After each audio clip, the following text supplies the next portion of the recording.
was shopping. You've been out with Ruben, haven't you? It's all over your face. I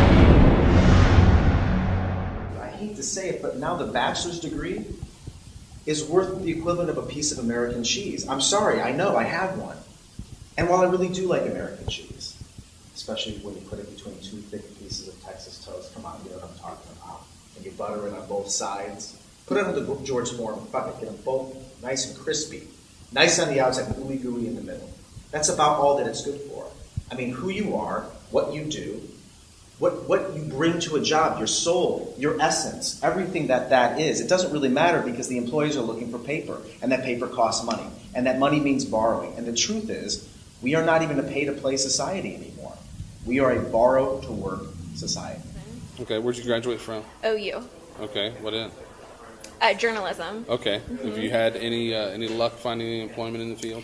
A year out, I did find a job. It's not in journalism. It's about a $20,000 to $22,000 a year job. Okay, so you're struggling with getting that paid. What would you like to see happen in the United States with the issue of student debt?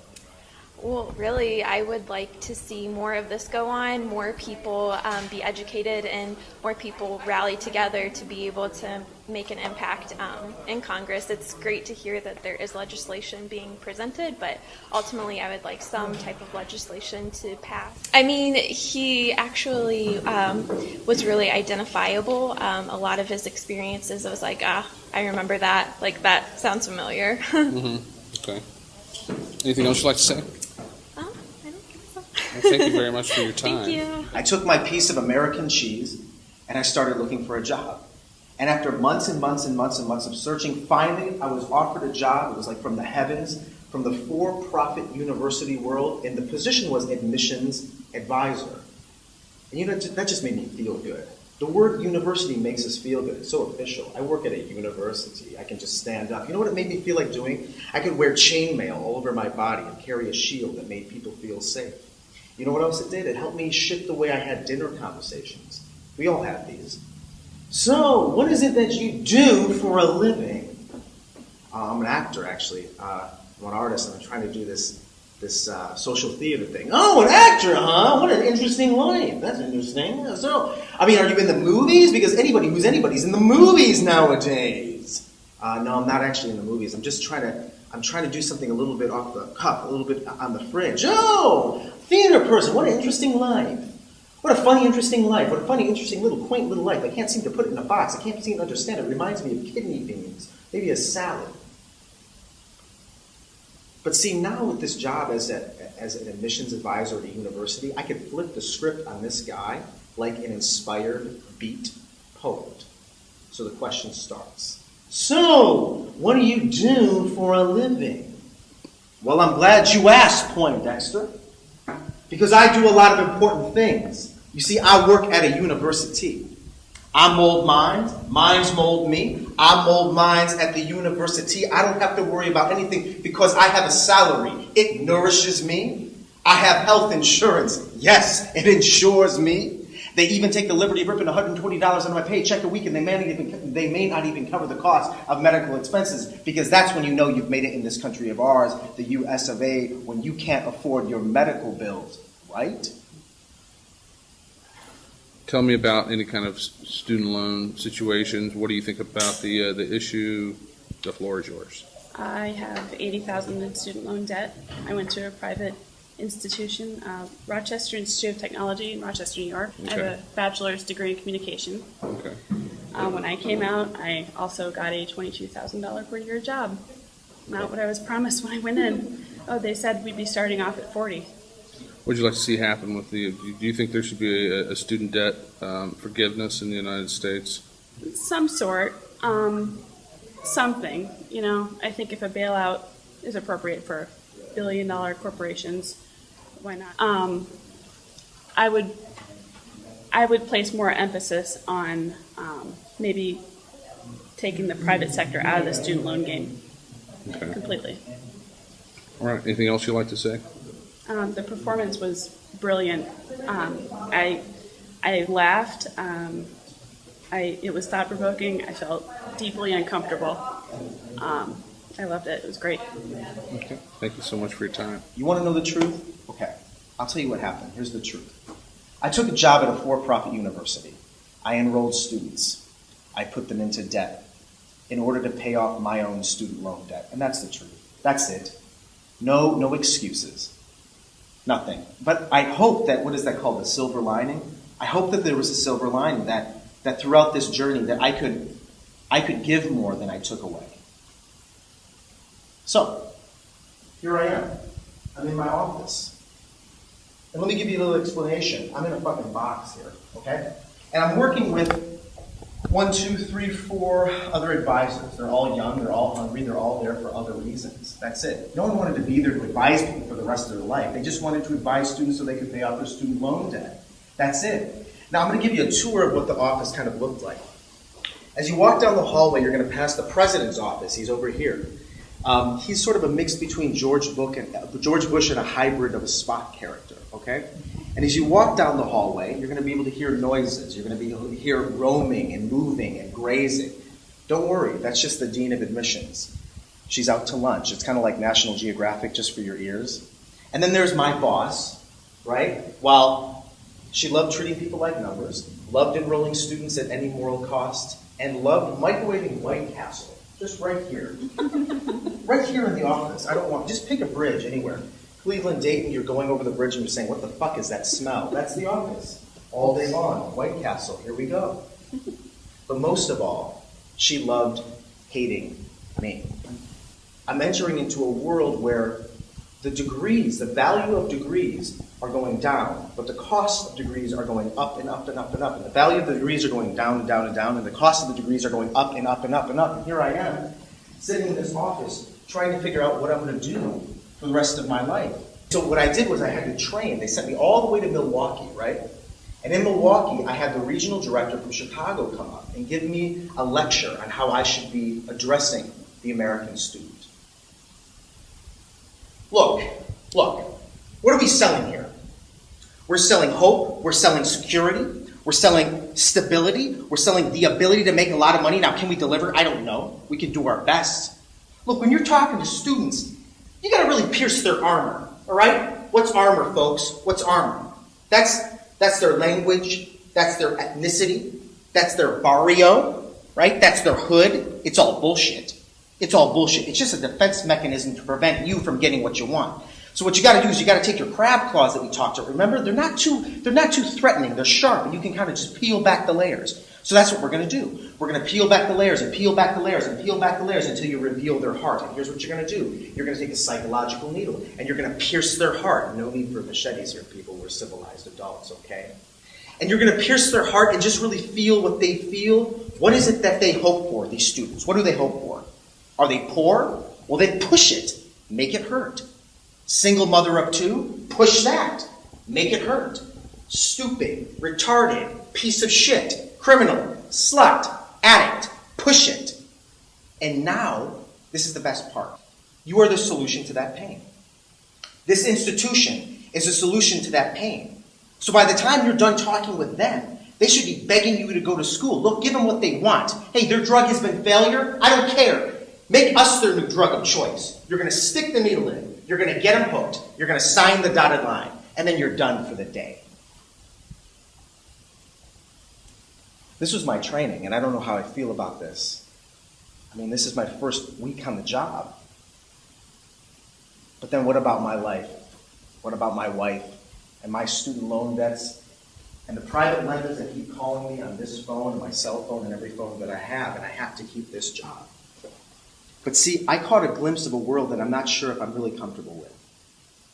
I caught a glimpse of a world where we borrow just to feel normal. We do. It's weird. We borrow just to feel normal. I caught a glimpse of a world where we take out so much debt that we have the privilege, it's a privilege, to spend the rest of our lives paying it off. I caught a glimpse. See, I caught a glimpse of a world where the federal government, the private lenders, the universities, and everybody in between put our young workforce into debt, $20, $40, $60, $80, $100,000 worth. And what's the return on the investment? I'm waiting. You know, maybe it works for some people, but what about the rest of us? I caught a glimpse. I caught a glimpse of a world where having that kind of debt hanging over people's heads, it makes them better, more productive, more docile workers. And they're going to work longer, and they're going to work harder, and they're going to work more obediently, just to be free of it, rather than just be free. So now, I'm in my office, and I'm sitting at my computer, and here's my phone, my desk, 3 other coworkers, and we had this computer screen that said we had to make calls for the day. These were leads that were brought up every single day, right? And our job as admissions advisors was to call. That's it, our job all day long, every day. It was to call those leads every single day, month by month, day by day, year by year. And let's say that you said, hey, I fell behind on my phone calls, and you could. 300 phone calls a day, you're going to call behind. Let's say you fell behind on that, and you said, hey man, I'm a revolutionary beat poet living in a corporate structure, trying to change the world. You can't make me do what I don't want to do. Well, guess what? A big fucking red flag is going to come up on your computer screen. It happened to me. Smoke is going to billow out. A siren, is going to go off. And then an email, shoot, is going to be sent to all the corporate bigwigs, letting them know how ineffective of a human being you really are. And let's say that you said, hey man, I'm going to try to make a phone call and have a genuine conversation with a student. It doesn't really matter what your intentions are, because the corporation is going to hack into your computer and they're going to reassign you the same name for the same lead, and you're back to square one. Every Friday we have these things called financial aid meetings. Now the financial aid meetings were part of this McDonaldization process, and it would go something like this. Here's a student, we're going to make them a piece of beef, put them between 2 buns, wrap them up, special sauce, out the door, right? That's it. Student, meat, buns, wrapping, sauce, out the door. And that went over and over and over and over again. And I was just a part of that, in the middle. But I realized that I was just a screening agent for financial aid, because they love Title IV funding. So my job was just to ask questions and questions and questions, but really think, I want your money, I want your money, I want your money, I want your money. That's it. Through the system we go, out the door, drive through, you're going home, you had McDonald's, and then you got the McDonald's stomach ache. I have my list of students, I have my stamp, and then I have my students that I have to meet. So, what is your name? What are you thinking about starting? I heard you were interested in the medical program. Yes, my name is Becky. I want to be a nurse. My mom is a nurse. My dad is a nurse. I know everybody who's a nurse, and I just want to help people. I came in today because I'm really excited about getting into the nursing program. It's got a huge job field, and I am ready to make $80K starting out of school. Awesome, great. Enroll. $32,000 in student loan debt.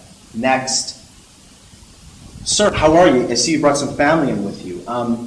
What is your interest in this school? Hey man, how you doing? My name is Javier. This is my mama.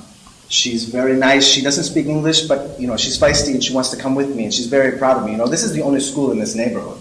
I don't know if you know that. I took the bus to get here, man, and I'm coming in here and I'm looking, and this is crazy, man. This is really nice in here. But I was thinking, man, I really want to start school because, Mama, please, I'm talking with the men right now. Mama, I'm talking with the men. Calmate, mommy. Calmate. I'm sorry, sir. My mom, I told you, she's very... Okay. Sir, my mom wants me to tell you something. She wants me to tell you she doesn't really trust this place. She says it reminds her of a bank. Like everybody's smiling, but they have your money. Okay? Anyway, sir, I want to start school because I'm thinking about the business Mama, please. Mama, please, I'm talking with the man. No, sir, I don't mean the man. I'm not trying to call you the man. No, you're the man. Mama, you're running this interview for me. Okay, so, Mama, she wants me to, okay. She wants me to tell you that for some reason you look like a young Gerardo Rivera with no mustache, and I don't know why. Okay, listen, sir, I know this is not going right the way I want it to go, but I just want to tell you, I really want to go to school. A lot of people in my neighborhood say that I shouldn't, but I'm good, and I'm smart, and I can do things. I'm good with numbers. Sometimes I remember driving with my mama, and we would be in the car, and I'm driving along the road, and my mom would say, look at the world around you. And sometimes I would go and I would see a limousine, and I would see a man in that limousine, and I would say, Mama, I want to be in that limousine so much. I want to be that man driving that limousine. And she would say, Mijo, listen, Mijo, that is a great dream. You can be that man in the limousine. But always remember, she said this, always remember who built the car. And then remember who built the road for the car to drive on. And then where is that car going? And was it built in a factory? And who works in that factory? And do they have dreams? And are they like us? And so I guess what I'm saying after seeing my mama work so hard. I want to be able to have that chance at that dream. So if there's any way you can help me, sir, I would be eternally grateful. Please. Okay. He's ready. Great. Enrolled. $40,000 in student loan debt. For-profit universities treat people like trash. And you just get a job and you try to do what's right for your life, for your family, and you hear things that don't resonate with you in your heart. And you hear those things, but where do you get that courage just to say, hey, stop? What do you call that? The moral responsibility? To say, that doesn't resonate with me. That's not right. Because in this climate, if you say that, that means that you could be out on the street. So where does that moral responsibility come from? I don't know. All I know is that I'm sitting in that room and I'm not saying anything to save my job for my own security. And I have to tell you, I don't want to lose my soul. Because I think that if you don't say anything, I think that you can lose your soul.